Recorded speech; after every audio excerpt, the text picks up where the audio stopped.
ku lunaku ng'oli musanyufu ng'owuliriza Kaliisoliiso w'emizannyo wano ku Kyabasa nja kukyusibwa. MTN. Anachukua anaweka Generali abemuchebi. Yes! Kaliisoliiso w'ebyemizannyo buli kumakya w'ey'obujjajjalaba abemuchibi weke bisidiyani bannange laba kawenja Anachukua anaweka Okay, ntiene gama ntino oba toyina sente nga wakitegera nti oyina sente toweralikira. Momo advance kuyamba, Momo balance kuyamba. Ufuna Momo balance nyiga kamunyenye mu mukaga 5 kamunyenye 5 kamunyenye 3 tandika funa Momo top up buli kintu kyeyonge. Basenary Bank wamu ne Ministry of Gender and Social Development UK Aid wamu ne Irish Aid bayita abanafa abantu abakuze emyaka mu district ye Masaka abalina okufuna senior citizenship grant ey'omwezi gwa y'ekiseera kya December 2021 okutandika nga 14 paka 25 March. Sente ezo genda mu designated centers ngaba district local government leaders babagamba towerabira ID yotambula nayo boboyi nacho buza LC1 owegombolola yonna bakubulira ebintu byonna anga Senary Bank we kulabudde bwe bigenda okutambula yonna joli nkwebaza okutambula nawe duiro tomuvaako chapa buli lunaku oba bera ni timetable ko tambulira abebunamwaya mukumeta kali amate muri kulakulanye buli lwobeera ngetaka olirase kyere bana basatusinga basena nga bali sena habe Masaka abebuddu mukebere ku kikopo kyaffe kyasuze bulungi kyagendako wali kugundi ku shaka. Happy birthday greetings zigenda wa Shabira Sekabembe senga na Juma papa Semakula akutumidde nnyo ne familia Simogere Mbiko mchala Joy wakulyaka wamune mchala Anet Sentongo Salongo Kabanda ikabo akutumidde nnyo Aba Ntendo akutumidde nnyo na inagama ntina akwagala nnyo ani omulala akwagala bannange ne Aba Ntendo Dad Brian Dawula gayaza akutumidde nnyo habo oweddeyo obotoyina Nzinati Sindika linda kulinda kujakala ku Haji Mutini lero birthday. Management ne staff n'abakozi balweza Crazy Limited bagaliza mukama wabwe managing director omuye Kabwati Haji Mutini baga happy birthday wangalanga musolo bakwagaliza obulamu obungi ennyo gwe employer singa mu nsi yonna. Era buli mukozi yandi abadde ye yagala kukolerako oyo musajja Mungu yakuwa Allah kuongera birungi happy birthday katukubaka ye.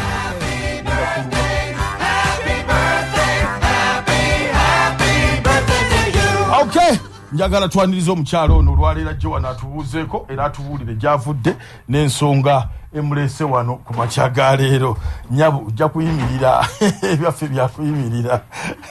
Nsaba amannya go tubulire amannya go Nyabu. Yvonne Mpanga Simugerere. Kali Nyabu. Yvonne Mpanga Simugerere ovudde wa? Mvudde mu kitongole bakita Business Trends Galore. Oh, Business Trends Galore. Nga kikola kitya? Business Trends Galore fetu kunganya aba fetu teka wamu aba. No tofayo tabula Uganda luzungu no problem. No problem. Tukunganya ba CEOs, business leaders ne entrepreneurs abakulembera ebitongole naba abakulira ebitongole mpulidde yogerano ku MTN ba NSSF ba URA abakoze emitindo ejenjawulo ne tubakunganya mu kituyita Business Trend Setters Forum ate ne tweyongera okwebangula n'okuyigiriza abato abagenda okujja emite abagenda okujja after us okulaba nti nno basigala bateeka business zaabwe ku mitindo kituyita innovation okulaba nti bakola bayiya ebyenjawulo mu businesses zaabwe. So muyina mukolo muyina symposium muyina workshop chiche mulina webale nye kibuuzo ekyo nga mwenda twalaunchinga kitwaita launch of the third Business Trend Setters Forum 2022 netufuna abo ababadde nga balaba nti ebyawe byebakoze biri ku mitindo gyanjawulo nesemu ye China bwetyo netufuna abo abalaba nti no byebakoze byanjawulo ne tubakunganya twalina URA ngeraga system zaabwe mpya twalina aba NSSF nga bategeka ngeje bagendo tuwamu abiri gaffe twalinayo n'abalala bangi kati abo nga mukaaga Apuli 22 ate tugenda kubeera ku Sheraton nga tulina ate betuyita pace setters omuli abamu ku bantu abakoze ebyenjawulo nga balunywa omuli abantu nga Dr. Sarah Nalwebe omuli abantu nga Emmanuel abamu bali bweru gundi ejja kubeera hybrid abamu bali bweru abamu ba Uganda waliwo ali UK wamute Emmanuel Kirunda Fourth Heritage n'abawo abalala omwami yatandika Mastercard Pay System bayita Peskai ali Egypt ate tugenda fena kuŋŋaanira ku Sheraton both virtually and physically abamu mu buntu abamu nga bali ku mpeo okulaba nti nno twongera okulaga bannayuganda abakoze ebyemitindo innovation latest trends mu industry mu oil and gas latest trends mu energy latest trends mu banking insurance ate ne leadership and enterprise so olukuŋŋaana luno oba workshop eno oba mu kubeera wamu kulaga bannayuganda ebintu ebipya ebyomutindo ebitambula ebiriwo kubakunga kumanya nti innovation nti okuyiiya kyetaagisa n'emitendero trends trends eziri mu sectors ezenya oil and gas leadership and enterprise development banking and finance ate ne so ekigendererwa mu kubalaga kuyiga oba kubalaga nti mu technology gas and technology this is the way to go abanayuganda omanya abanayuganda abamu ebintu ebyo tetubimanyi omuntu ayinza okutuula mu ndeeba nga tamanyi nti asobola okujja mu kintu nga kino najjamu ekyokuyiga kyatambuza omuntu nga nze wange ow'omu ndeeba Yvonne osobola kumuwa magezi kyokujja mu bintu bino era agenda kufuna muki ekyo kibuuzo kirungi bw'obanga oli mu ndeeba naye ng'oli mu kulembeze awa target market ye oyo alina ate abalala bakulembera ba influencing so oba CEO business leader entrepreneur oba oli muto oba oli mukulu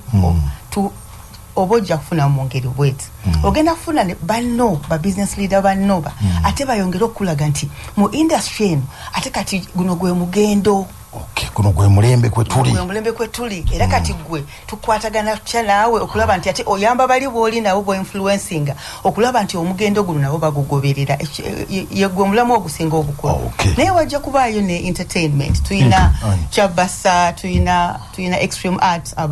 abamu ku batuwaniridde okulaba nti no virtually ate tubeera nga tuyinayo n'ebirala okurecognizing a talent. Yvonne kankusaba ogira otuula that's the first tugenda kudda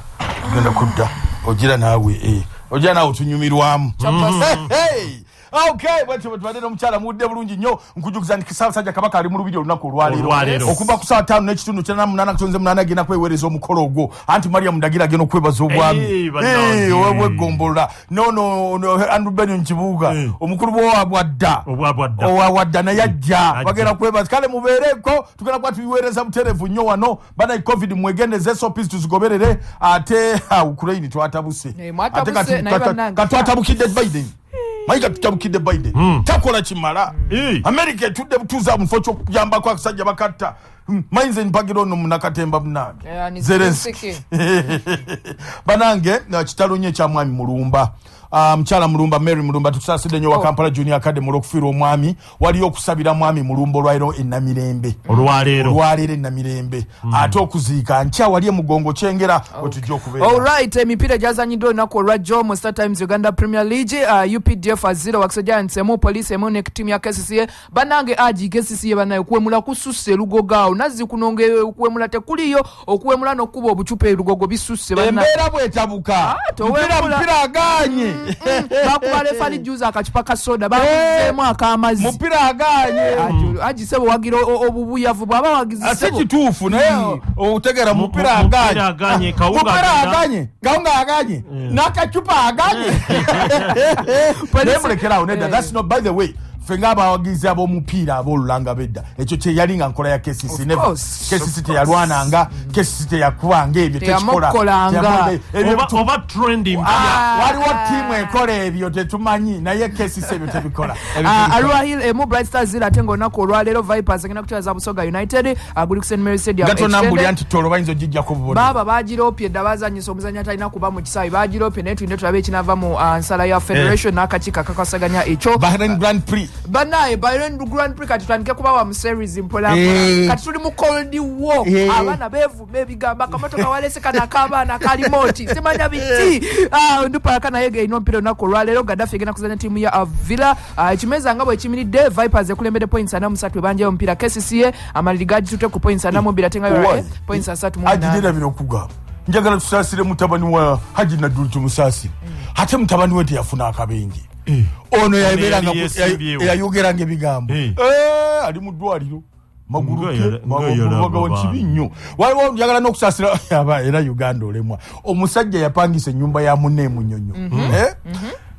emyaka ena nagiganira ate tasasula teddawo abasirikale ba magye bagati kati ate naawe Haji Kawenja toddamu okulinnya mu nnyumba eno baga nti nkola mu ofisi ya president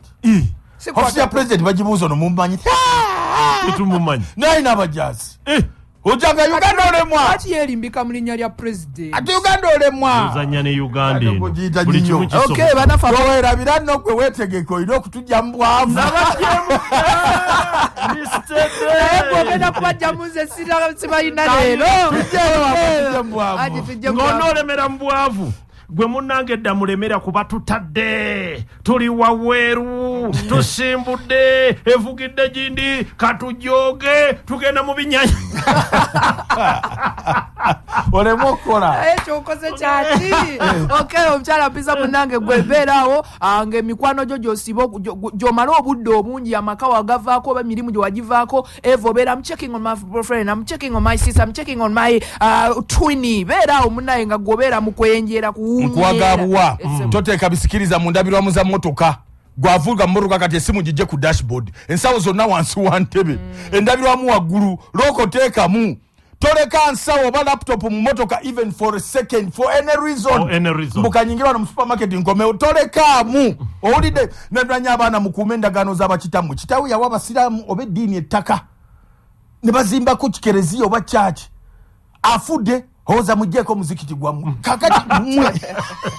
mwe mujeko kyaki muve mu ebyo mukuuma endagaano z'abakitamu ery'ettaka lyali lyabo nayo genda yalowooza taakule nedwanya abakyala abafumba bawagire emmoroka z'empaka nga baava awaka ku Friday ne bagenda okulaba emmoroka z'empaka yakomawo Monday obeera nno omukazi era weebali awagira lwakataka nedwanya abasajja babuli abakyala baabwe omuwendo gw'omusaala gwafuna oli musajja nnyo Mungu akwongere naye lwo n'okifutegeera nti si kirungi ojja kusitegeera moto y'amaka abasajja nato takweyinuza ovuma neiba ku mizigo nowoza mulinda ajje n'akomawo ne yeebala United yatulabyeko erittale ejjagulabira ku TV abaana ba Atletico Madrid bakubye omupiira Lennon Road mugwerere ne gugwa aggregate 2 kuba guli ogwasooka mu Spain agwagenda goal emu ku emulero Arsenal ezanya timu ya Liverpool aguli okusawa 5 salamu amaze byendagaano owai olwekyo mbadde mugamba ne mugambo wayo abantu tebakakasa bintu byokubanga tebakuwanagano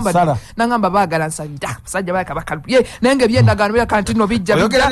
si ali wano online agenze kunaaba kati akuddeko tali online kyala wafi manyi ali nebuba esimu yagabana bagitracking mubanoonye bange temulabira abenju y'omugenzi Haji Muhammadu Katongole bakutegeeza nti olumberwa atune edduwa ya muganda waabwe Haji Musa Katongole wayitoda nga 26 tugenda kubeera walina kasajja ndoza mulaba ekiriwo n'olwensonga mujje banaye mujje tusabira Haji Katongole firimu yaffe bagiraga enkya omutwalo the virgin egenda kubeera ku Maisha Magic channel 141 esawa 3 n'ekitundu my friend Haji lukomaba ne baliomo olunaku olw'enkya tosubwa okugiraba okay move on nsaba tubalirize otubulire ebisembayo ku wajisa business trend status of eyo Business Trend Setters Forum egenda kubeera ku Sheraton nga mukaaga Apuli 22 wobeera CEO ngwene ekitongole ky'okulembera wobeera business leader tulina ono wadde TV wobeera ng'olina kyewali oyiyiza kubanga tulinamu abantu nga Haji Ashraf Simwogere owulira be bamu ku baatandika kina Uganda wano nammwe abamu ku mmwe abali wano kati abantu nga mmwe twagala ate mujje mwongere otubulira kakati mu ngeri eyo nga mwatandika ate kati kyekipya tukwataganye obwongo ate tukwate ku ba youth leaders tulabe nti ndo twongera okukola Uganda tusobola okuinvolvinga abasuubuzi kamabe muntu yenna ng'oli CEO wa company ng'olina bootwala ng'oyagala okumanya ekipya kiri mu bizinesi zo okusingira ddala finance and administration enterprise development oil and gas then of course the digital world information technology and digitization tuyina abantu nga Barbara Rimi aba NSSF nabo bagenda kubanga bongera otunda otya ebintu byebyo mu mulembo omupya tuyina abantu nga Geraldine Sally bagenda kuba permanent secretary wa trade agenda kuba mu kweyo panel ya leadership and enterprise development mwabebe subuzi kiki mwino okugenderako tuyina abantu nga Professor Balunywa nti banking and finance the economy etambula etya kati so bondi tumanye ebizibu byebiri tuyinza kikwataga tyanga ba business leaders okulaba tutwala ensi yaffe maaso okay kali kankusabe omalirize Yvonne neyanza nnyo kyabaso kumpa omukisa guno nkubiriza bw'oba oli CEO business leader entrepreneur twegatteko nga mukaaga apuli ku Sheraton bw'oba oyagala okumanya ebisingawo omu theme yaffe eri innovation culture for business continuity twagala okulaba nti twongera okuyiiya tutekewo enkola egy'okutwala bizinesi zaffe maaso enamba eri note 772 51 mukaaga 57 kati tumira omwami we Yvonne omwami simwogerere manyi owuliriza nkutumidde ntoyanziza nnyo ebali kiki nga kimukusesezza nnyo tabaddemu nakuwakadeko kimu teweesise gatumira ku mwami wo ntimutumidde alikwalaali naye mugambe ne agitumira mukyalawo agitumira ku mukyalawo koodi eri 23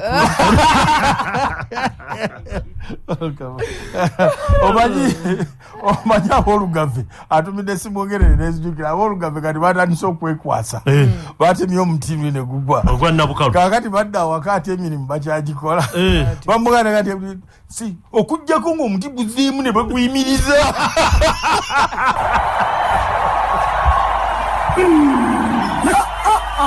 Tujawo Byonna badde Kaliisoliiso w'emizannyo wano ku Kyabasa abadde akutisibwako MTN